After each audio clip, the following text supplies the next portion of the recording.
एक बार की बात है कि भगवान शिव माता पार्वती जी के साथ धरती पर भ्रमण करने के लिए आए। कहा जाता है कि भगवान शिव जी कभी भी माता पार्वती जी का कहना नहीं टालते हैं।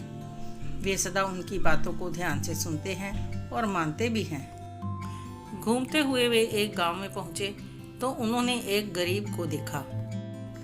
पार्वती जी ने कहा, प्रभु, यह व्यक्ति बहुत ही निर्धन है, आप इस पर दया कीजिए और कुछ कृपा करें ताकि वह अपना जीवन निर्वाह भली भांति कर सके। शिव जी बोले, हे पार्वती, इस व्यक्ति के भाग्य में निर्धनता ही लिखी है, इस पर कृपा करने का कोई अर्थ नहीं, यह सदा परिश्रम से ही जीवन यापन करेगा। तब पार्वती जी ने कहा, प्रभु, दया करना, कृपा करना सब आपके हाथ में है, कुछ तो कीजिए, इसकी दशा दयनीय है, आप चाहें तो क्या नहीं कर सकते।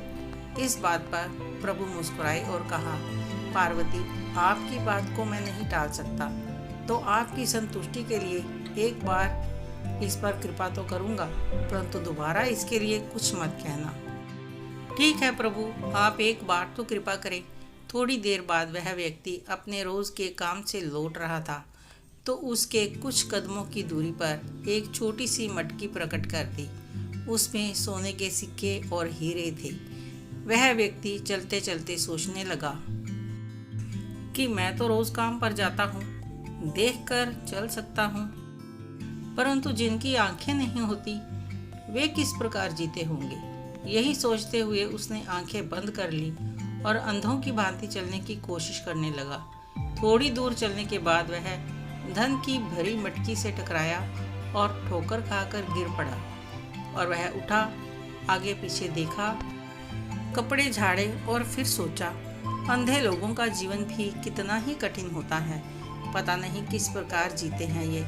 लेकिन उसने यह नहीं देखा कि वह किस वस्तु से ठोकर खाकर गिरा था।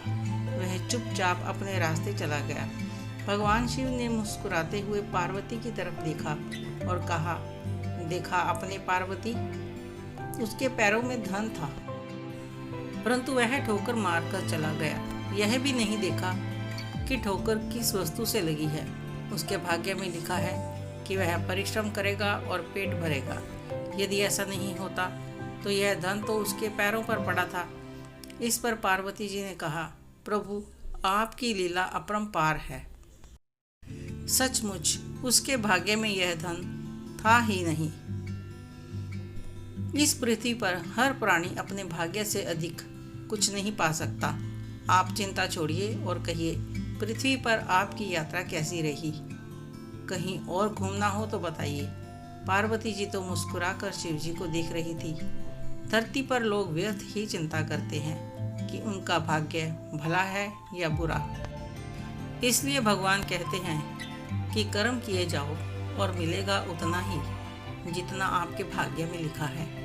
वरना वह निर्धन व्यक्ति बिना कुछ किए धनवान बन सकता था। उसे तो धनवान बनने का अवसर तो स्वयं भगवान शिव ने माता पार्वती के कहने पर दिया था, परंतु उसके भाग्य में वह धन नहीं था। इस कहानी को लेकर आपकी क्या राय है? कमेंट करके ज़रूर बताएं। कहानी अच्छी लगी हो तो लाइक करें, शेयर करें और सब्सक्राइब करना मत भूलना। धन्यवाद।